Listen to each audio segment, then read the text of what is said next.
So as the first curve of Jobless Reincarnation ends for the second season, so comes the question if things are going to end in a bittersweet manner, maybe with Rudy happier than ever, or else right where we left him in season 1. So to begin, let's go back to where the whole cave incident was.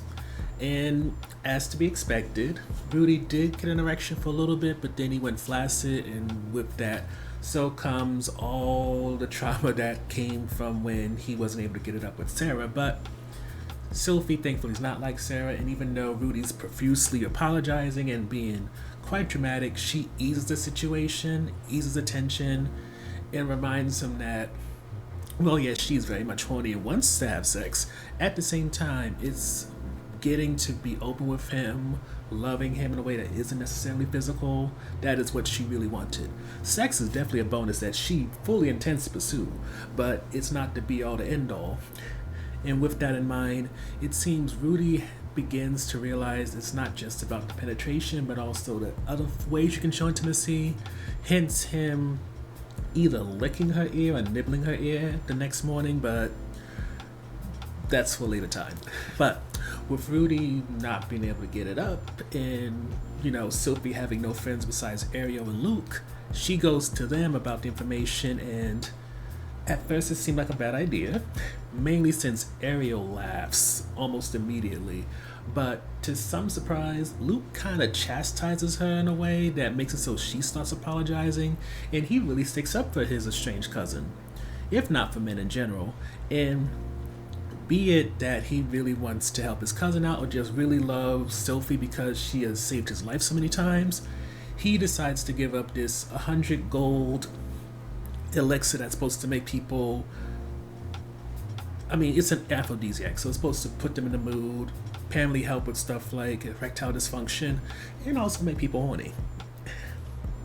It is arranged so that Sophie would get this bottle, and Ariel, to further her apology and also to help out, she is going to not only help Sophie get new underwear for the occasion, but also kind of talk to her about how alcohol can be involved and some other things that could help get her in the mood.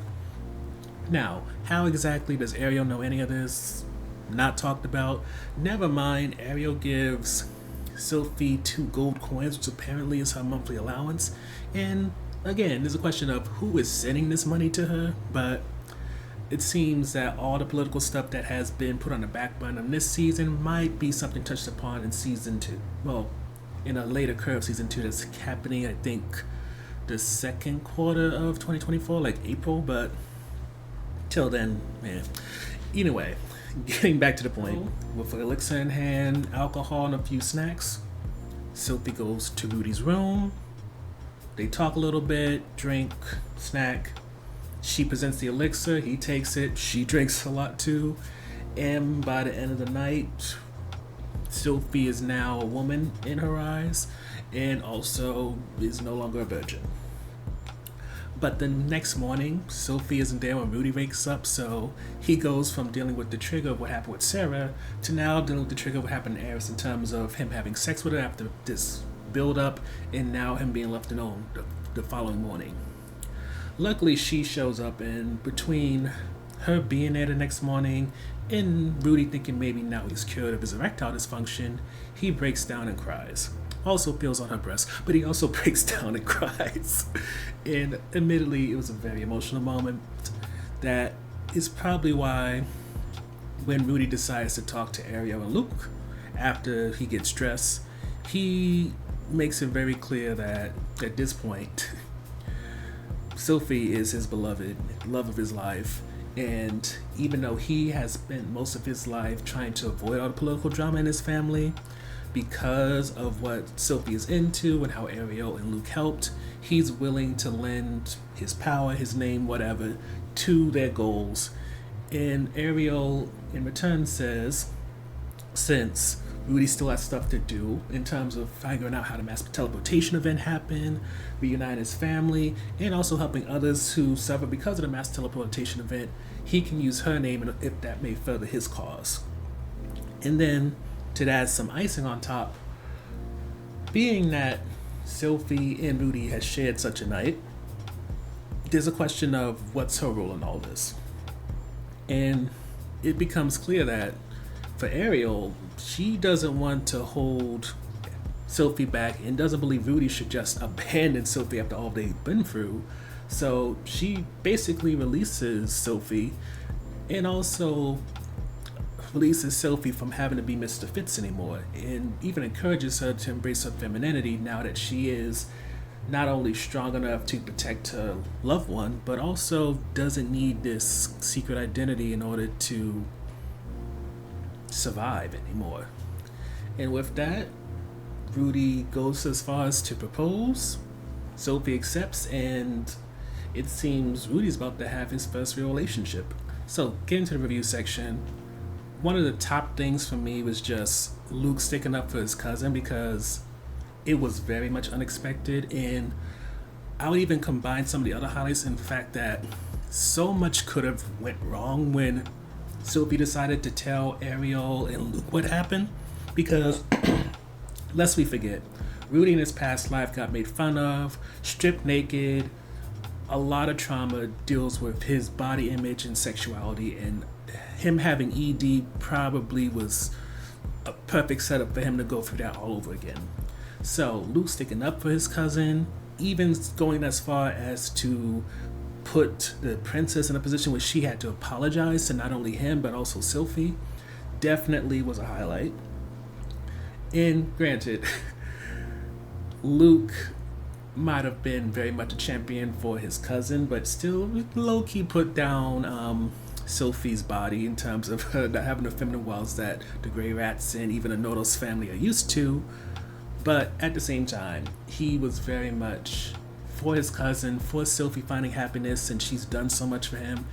And it was just wonderful to avoid having Rudy have to take any type of step back and go through the trauma that he experienced in high school, just now with magical creatures who surely wouldn't mind taking down the strongest kid in class down a few pegs.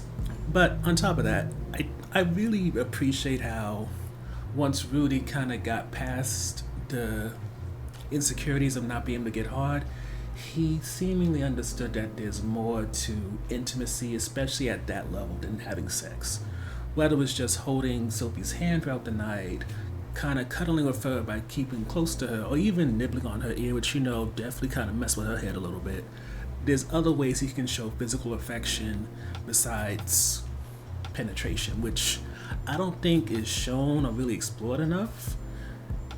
And I can only hope, since now he has the opportunity to explore intimacy on this level, maybe the show may go more into that. And granted, this is not like an explicit show where they're going to show sex scenes like we do with Heal or anything like that, but at the very least, it's nice to know that he's going to get the opportunity to have a more fulfilled life.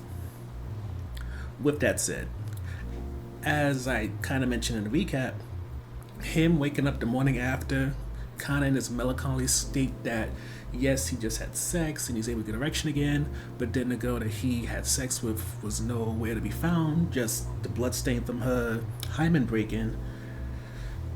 You can tell that was a real emotional moment for him, and it's hard not to kind of feel that as well. And then when he broke down when she showed up,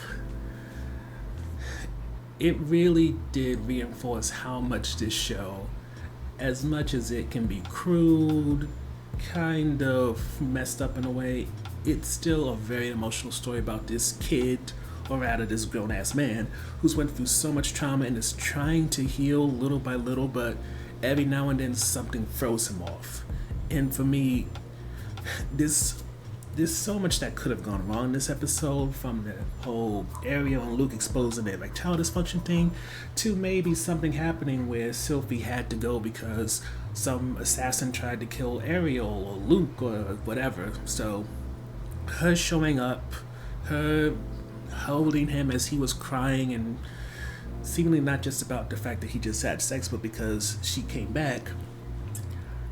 Right now, it's like going to be teary-eyed because I kind of processed it, but at the time, I was definitely getting misty. Which leads to the last highlight, and that's just the promise of what's to come. From continuing to investigate the mass teleportation event, Rudy talking about reuniting with his family, so potentially seeing Zenith again, never mind all the people that we haven't seen this season thus far, who he might reunite with. There's much promise for the future, and on top of that, there's always Ariel likely trying to reclaim the throne and Rudy being thrown into that drama, which means we may finally get a follow-up on what happened with his grandfather and his execution. Never mind, there's also witnessing how Rudy reacts in a relationship since he didn't have that experience in his first life outside of video games. So, with that in mind, the second cour is going to have so much to cover, and hopefully a lot of that was held back in the first cour can be fully explored in the second. Which leads to an on the fence topic, and that's just, for me, the proposal was a little bit sudden. Now, on one hand, you can look at it as just because Rudy proposed doesn't mean he's going to get married tomorrow. This could be a very long engagement because he has so much to do. But at the same time, considering the build up to him and Sophie having sex and the reveal, a part of me feels like they could have kind of linked out to this proposal, especially since when it comes to marriage on this show, we haven't really seen like a good or happy marriage. Never mind, we haven't really gotten a lot of depictions of how people get married and what's the rules. I mean, we just learned about with Beast, when it comes to female male Beast, they battle it out and whoever wins is the head of the family, but how does it work when it comes to humans? Is it like in our world or is it different? Never mind, Sophie is half elf, so how does that factor in? Even if her parents aren't alive to really partake in, kind of push their culture onto things. It's overall very hard to say, but at the same time, part of me is excited about it, but I still feel like with how they built everything up for the first kiss and first sexual interaction, this proposal could have had some more build up to it as well.